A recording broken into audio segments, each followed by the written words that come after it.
What is up, YouTube? This is BSG7 for the Retro Sluts with a pickup video. I haven't made any videos for quite a while, due to health problems again. There's not much I can do about it. So I've got quite a lot to go through, so I'm going to try and rush it as quick as I can. First off, we'll start with the loose things. I got a Terminator for the Sega Master System. Give it a quick go. Quite a good game. I actually prefer this to the Mega Drive one. Next, again for the Master System, I've got Vigilante, which was one of my favourite arcade games. I used to play that and R-Type in Chips through Middlesbrough. I spent many a day when I nicked off school there doing that. That was actually a freebie off... I can't remember who it was, but I think it was possibly Not God on Retro Gamer forums, which again I will push. I think everybody should register there because it's great. Next, I don't like this game. I really don't like this game. It's a game I've never been able to get away with, but I saw it was £5, which I thought was not too bad because I've sort of gone for a lot more for a loose cart, and that is Super Mario 64 for the N64. What I didn't realise was half of the labels being tore off. If I'd had a bargain had I seen that, because there's quite a gouge in it as well. This one I got from Entertainment Zone in Hartlepool. I don't think they know the actual value of the game. It's for the Game Boy Color, and it's part of one of the things I'm collecting. It's Metal Gear Solid. I think it was something called Operation Phoenix or something. It had like a subtitle to it. Absolutely fantastic game. I got that for £1.50, which I was very happy with. Next ones, we've got Tony Hawk's Pro Skater 3 for the GameCube, 99 pence. Couldn't turn it down. That was from the Game Station. They have like a little tat bin now where they put things in like that. The next one I picked up, I didn't realise what it was at first. It's Sega Superstars. I picked up 49 pence, and the guy behind the counter asked me if I had the PS2 iToy, and I didn't realise that was actually an iToy game. So he went behind the desk, he pulled an iToy out, which is this one here. Looks pretty much in perfect condition. And that was 49 pence as well. So I got like the whole bundle of that for 98 pence, which was absolutely fantastic. Right, next one was I'll wait this way, and I picked up a few games. I got Far Cry 2, which I paid £5 for, I think. Apparently I've been told it's crap, but I enjoyed the first one. I re-picked up Modern Warfare 2. I actually got rid of Black Ops when it yellow lighted, because the game, it had been hacked to shit, and it was not worth going in and playing some games. The next one I picked up was, I've never played this before, and it's Fuel. I don't think I've played it before. For some reason I remember getting dropped in by a helicopter or something. If it's the same game, I've not played it yet. Next one, now I've got the first one of this on the PS2, which is... Oh, sweet Jesus, I can't see it.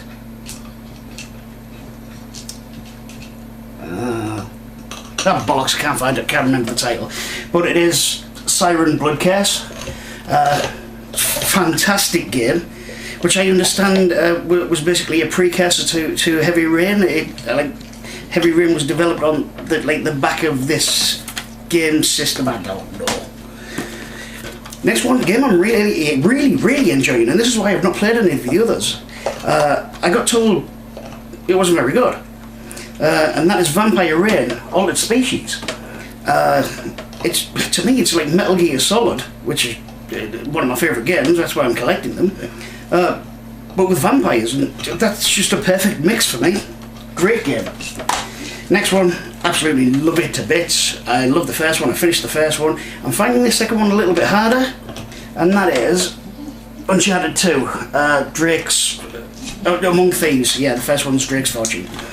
Really enjoyed. Next one, a Blu-ray.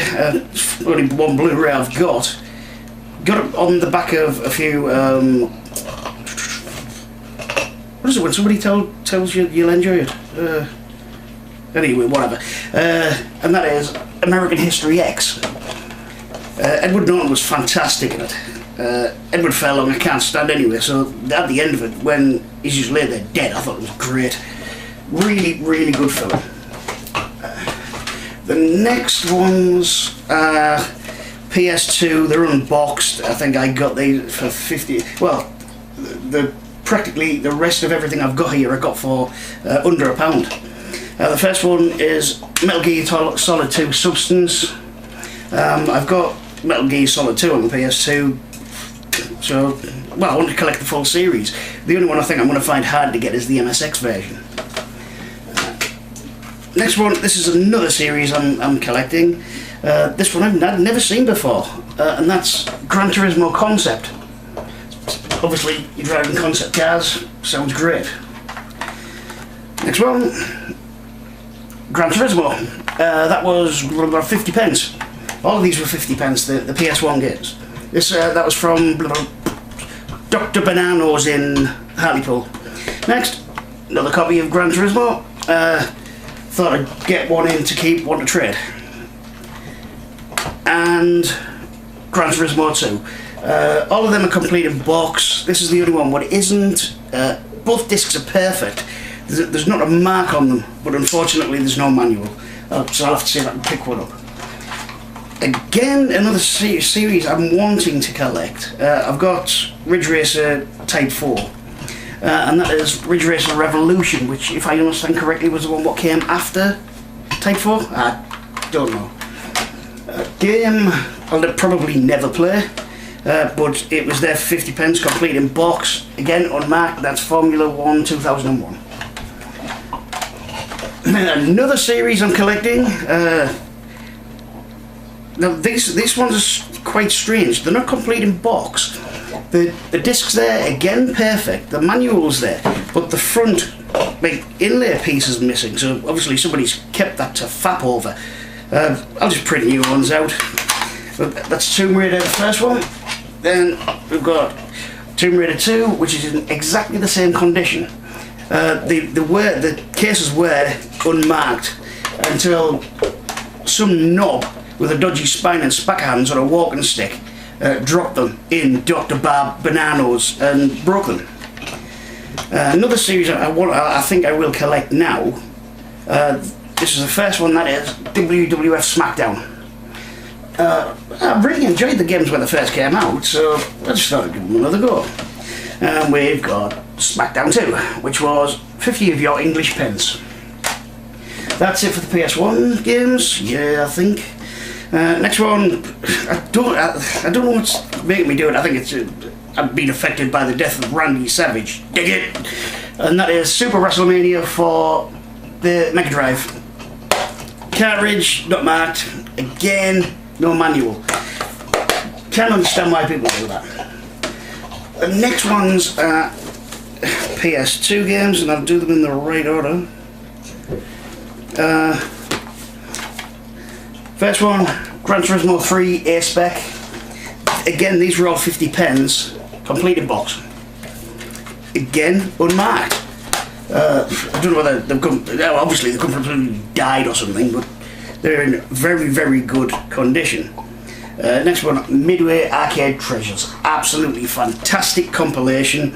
It's got a couple of my favourite games on. It's Smash TV, Paperboy, 720, Tubin. It's excellent. Next one, game I've never played, but it was 49 pence, complete in box again. And that is Midnight Club 2. I don't know, I've got a little stiffy on for card games lately, and I don't know why. Next one, 49 pence, SOCOM US Navy SEALs. I've never really been into the tactical squad based ones, so I thought I'd give them a try, just for a change. Next one, I'll do that one first. matches one of the Master System cartridges I got earlier on. That is Terminator 3 Rise of the Machines. I've not given these a try yet because, as you'll see in a bit, the Fortress of Solitude's in well, it was in a bit of a state. I've had a little tidy up today and I've arranged that. Well, I'll get to that in a bit. Last pickup game-wise, yep, is Extreme Legends Dynasty Warriors 3. Don't like the actual gameplay, but I love the visuals. I think it just looks so good, so I picked it up.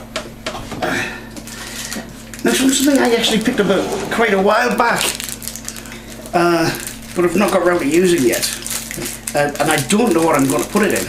I know it doesn't work in the Amiga 1200 because I've been told, and that is, it's a compact flash to IDE adapter. There's a 1 gig card in there as well. I'm thinking of trying to convert it to be used in the ST. Now the last one on the pickups, and I've already got one of these anyway, it's the Atari TV plug and play. Started on the stall, offered her 50 pence, she said yeah. The reason I picked it up is I'm going to send it down to Bobby, who occasionally does reviews and stuff for the Retro Sluts. It's one he's not got, and I sort of felt guilty because the last time he was up here there was a paddle one that I basically punched him in the eyes, jumped over his head and bought it for £1, and it was what he'd been searching for a while. So yeah, that I've picked up just to send to Bobby. Right, that's it. Pac-Man Plus running on MIM Plus. This is because after I've completed this, I'm going to do like a tag response, a game tag response to Retro Gamer VX's challenge. It's basically high scores on Pac-Man. I'm going to have a good practice at it because I'm using this. It's a USB PC gamepad. It's basically the same as PlayStation 2 one. The buttons are slightly tacky.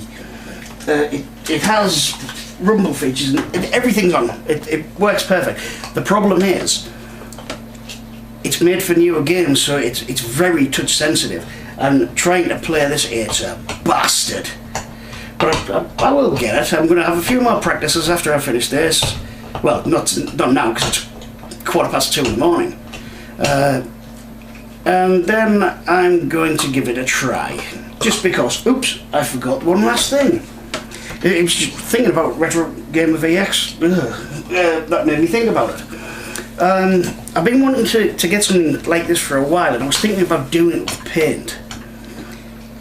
But I wasn't sure whether it would work that way. I want to do some chroma keying. Some green screen.